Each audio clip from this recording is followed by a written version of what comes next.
Video like जरूर कर लीजिए और ऐसे वीडियो लगातार फ्री में पाने के लिए चैनल को तुरंत सब्सक्राइब कर लीजिए और बेल आइकन को जरूर टैप कर लीजिए ताकि आगे भी सारे वीडियो आपको मिलते रहे। यूट्यूब में फॉलो करते हैं तो प्लीज ये वाला फ्री टेलीग्राम चैनल जरूर ज्वाइन कर लीजिएगा। सारे नोटिफिकेशन सारे अपडेट यहीं पे आते हैं, ध्यान रखिए। नमस्कार दोस्तों, एग्जाम प्रिपरेशन के यूट्यूब चैनल पर मैं प्रियंका एक बार फिर से आप सभी का बहुत बहुत स्वागत करती हूँ।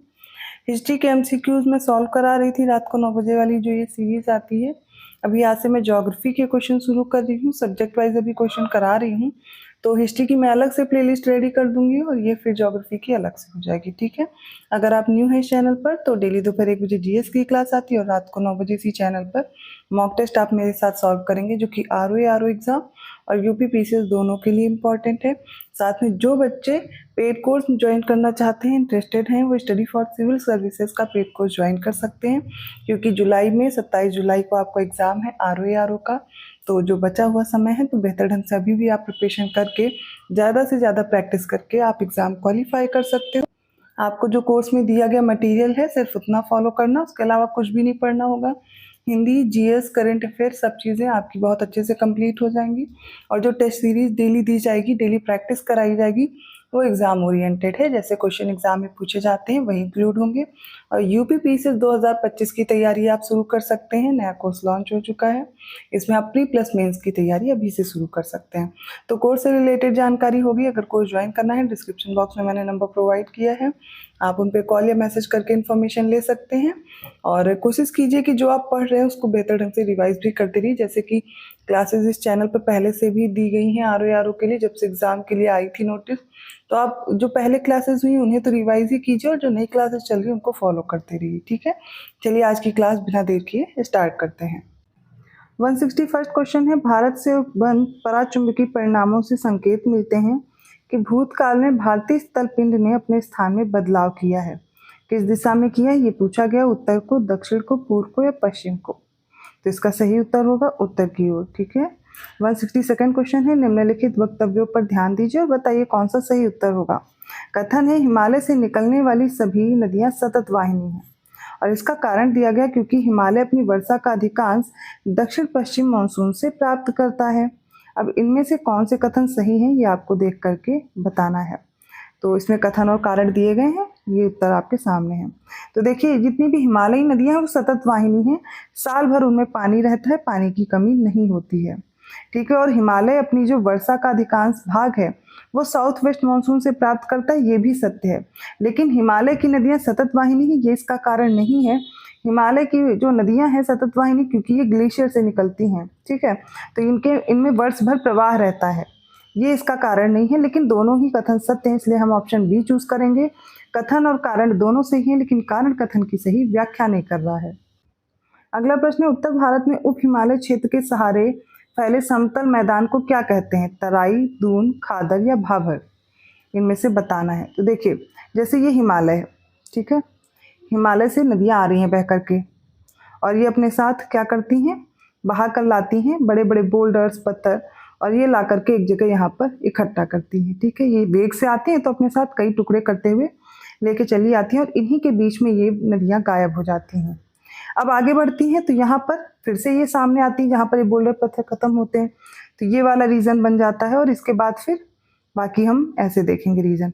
अब देखिए ये वाला जो है ये क्या हो जाएगा, ये है भाबर रीजन, भाबर, ठीक है। इसी को ये सही उत्तर होगा कि उप हिमालय क्षेत्र के सहारे फैले समतल मैदान को यहाँ पर भाबर कहते हैं। और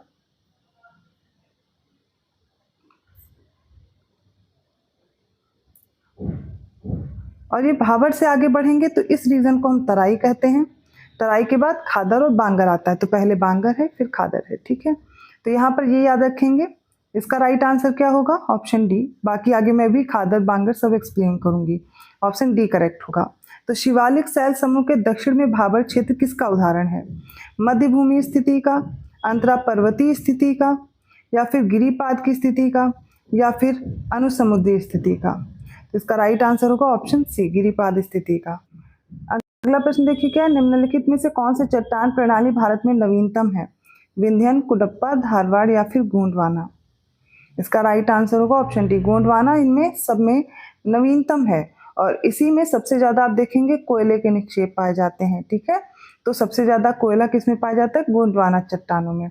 166 क्वेश्चन है, पूर्वी हिमालय की तुलना में जो ट्री लाइन है इसका ऊंचाई मान पश्चिमी हिमालय में होता अधिक, कम, वैसा ही या असंबंधित परिवर्ती रहता है। इसका राइट आंसर हो जाएगा ऑप्शन बी, कम रहता है। अगला प्रश्न है, निम्नलिखित राज्यों में कौन सा पटकाई पहाड़ियों से संलग्न नहीं है? नागालैंड, त्रिपुरा, मणिपुर या फिर मिजोरम। तो आप देखेंगे इसमें मणिपुर नहीं है, बाकी माफ कीजिएगा इसमें त्रिपुरा नहीं है, ठीक है। नागालैंड है, मणिपुर है, मिजोरम है, ठीक है। जैसे अरुणाचल प्रदेश में आप देखेंगे सबसे पहले ऐसे करके आपके डाफला, मिरी, अबोर, मिसमी, ठीक है, ये याद रखना है। मेघालय में गारो, खासी, जयंती और यहीं से एक बराइल रेंज भी निकली हुई है। म्यांमार से सटे हुए क्षेत्रों में आप देखेंगे पटकाई बूम हो गई है ना, नागा पहाड़ियाँ, मिजो पहाड़ियाँ इधर मिलेंगी, ठीक है। यहाँ पर लेकिन कौन नहीं आएगा? त्रिपुरा। त्रिपुरा क्योंकि बांग्लादेश के पास आप देखेंगे घिरा हुआ रीजन है। नॉर्थ ईस्टर्न हिल्स सब देखेंगे आप, ये सारी आपको आज ही क्लियर हो जानी है।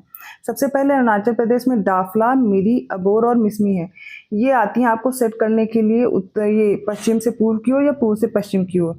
तो अब से इनका क्रम याद रखिएगा, डाफला, मिरी, अबोर, मिसमी, 2-4 बार पढ़ेंगे याद हो जाएगा। और ये रही मिकिर, ठीक है। अगली गारो, खासी, जयंतिया, ये गारो, खासी, जयंतिया दिख रही है मेघालय में, ठीक इसी के पास एक बराइल रेंज दिख रही है, ठीक है, इतना क्लियर। यहाँ पर ये देखिए जो नागालैंड और ये आगे बढ़ेंगे पटकाई बूम पहाड़ी है, इसकी सबसे ऊंची चोटी कौन सी है? सारामती है नागालैंड में। फिर यही अराकान योमा है आगे, लुसाई हिल्स और क्या कहते हैं मिजो पहाड़ियाँ, यहाँ पर मिजो हिल्स, इनके नाम से हम इनको यहाँ पर जानते हैं। तो अब क्रम याद रखिएगा और इनको भूलना नहीं है आपको, एक बार मैं क्लियर कर रही हूँ फिर से, अगर आप इसका स्क्रीनशॉट लेना चाहते हैं तो लेकर के तैयार कर सकते हैं। अगला प्रश्न है, पीर पंजाल श्रेणी किस में पाई जाती है? अरुणाचल प्रदेश में, जम्मू कश्मीर में, पंजाब में या उत्तराखंड में। इसका राइट आंसर होगा ऑप्शन बी, जम्मू कश्मीर में। आपको क्रम याद रखना है, सबसे पहले काराकोरम, उसके बाद लद्दाख, फिर जास्कर, जास्कर के बाद पीर पंजाल और फिर है धौलाधार, ठीक है। क्रम पूछे जाते हैं, याद रखिएगा, ऊपर से नीचे या दक्षिण से उत्तर की ओर। अगला प्रश्न है, निम्नलिखित में से कौन अक्साई चीन का भाग है? काराकोरम, शिवालिक, कश्मीर घाटी या लद्दाख पठार। तो अक्साई चीन में कौन सा भाग आ जाता है? लद्दाख पठार वाला। अगला प्रश्न है, भारत के निम्नलिखित पर्वत प्रणालियों में कौन सबसे पुरानी है? अरावली, हिमालय, सतपुड़ा या फिर नीलगिरी। इसका सही उत्तर हो जाएगा ऑप्शन ए, अरावली सबसे पुरानी पर्वत श्रृंखला है। 171 क्वेश्चन है और इसमें से अवशिष्ट पर्वत का उदाहरण कौन सा है? हिमालय, किलिमंजारो, एटना और अरावली। तो अरावली अवशिष्ट पर्वत की सबसे पुरानी पर्वत श्रृंखलाओं में आती है, मतलब सबसे पुरानी पर्वत श्रृंखला है। और ये रेलिक माउंटेन बोला जाता है, अवशिष्ट पर्वत है जो उसका आप देखेंगे धीरे धीरे ये घर्षित होकर के बहुत ही कम बचा हुआ है, तो अरावली पर्वत याद रखेंगे। अगला प्रश्न है, दक्षिण भारत की सबसे ऊंची चोटी कौन सी है? अनाईमुडी, दोदा बेटा, अमरकंटक या महेंद्रगिरी। राइट आंसर क्या हो जाएगा? सबसे ऊंची चोटी है अनाईमुडी और सेकंड हाईएस्ट पीक कौन सी हो जाएगी? दोदा बेटा। फिर भारतीय प्रायद्वीप की फिर से वही प्रश्न पूछा गया, सबसे ऊंची चोटी, तो ऊटकमंड है, अनाईमुडी, दोदा बेटा, महाबलेश्वर। तो ये अनाईमुडी है जो अन्नामलाई पहाड़ी पर स्थित है और प्रायद्वीपीय भारत की सबसे ऊंची चोटी है। अगला प्रश्न है, नर्मदा और तापी नदियों के मध्य स्थित है विंध्य पर्वत, सतपुड़ा श्रेणी, राजमहल पहाड़ी या फिर अरावली पहाड़ी। तो नर्मदा और तापी के बीच सतपुड़ा रेंज है, ठीक है। नर्मदा जहाँ पर फ्लो होती है उसके ऊपर विंध्यन रेंज है, उसके बाद सतपुड़ा है और इसके बाद तापी फ्लो करती है। तो नर्मदा और तापी रिफ्ट वैली में प्रवाहित होने वाली नदियां हैं।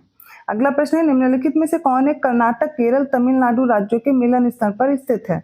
अनामलाई पहाड़ी, पालनी, नंदी पहाड़ी या नीलगिरी। तो नीलगिरी पहाड़ी कर्नाटक, केरल और तमिलनाडु इनके पास आती है, एक नोट बनाती है। तो क्या करेंगे, इन सभी का जो मिलन स्थल है वो ऑप्शन डी करेक्ट करेंगे, नीलगिरी पहाड़ियां हैं। अगला प्रश्न देखिए क्या दिया गया है कि नीचे दिए गए कूट निम्नलिखित पहाड़ियों का दक्षिण से उत्तर की ओर बढ़ते हुए क्रम लगाना है। सतमाला, कैमूर, पीर पंजाल और नगा।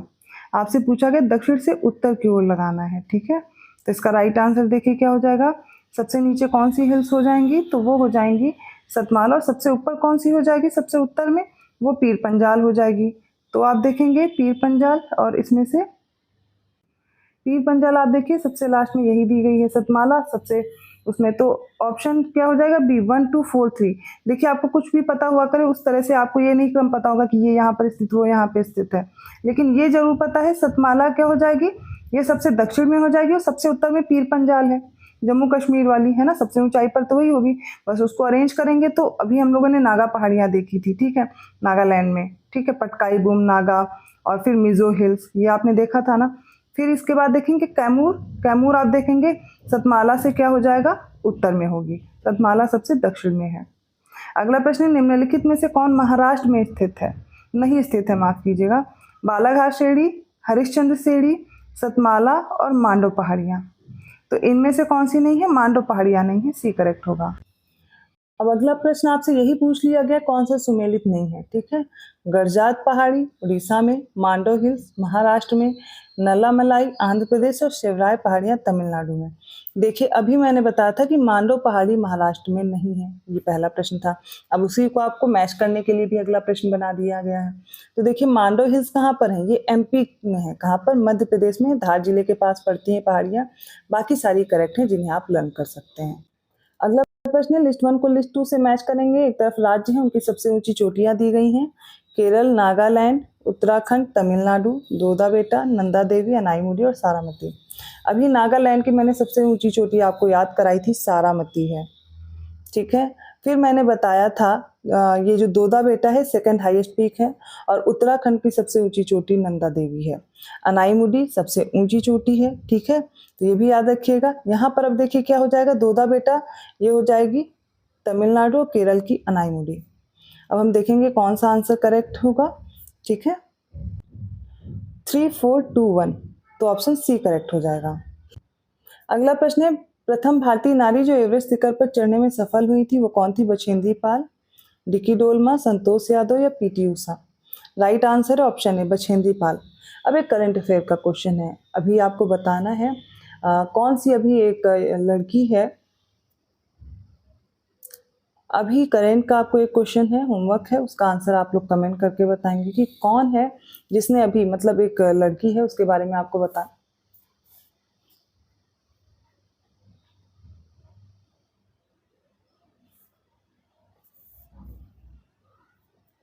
अभी आपके लिए एक होमवर्क है, आपको करंट अफेयर का ये क्वेश्चन आंसर करना है कि कौन सी सबसे कम उम्र की लड़की है जिसने अभी तक 7 महाद्वीप की सबसे ऊंची चोटियों की फतह की है, ठीक है, वो सभी पर चढ़ाई की है, वो आप कमेंट करके बताएंगे। तो आज की ये क्लास कंप्लीट होती है। आई होप आपको समझ में आए होंगे क्वेश्चन। किसी क्वेश्चन में डाउट है तो आप पूछ सकते हैं।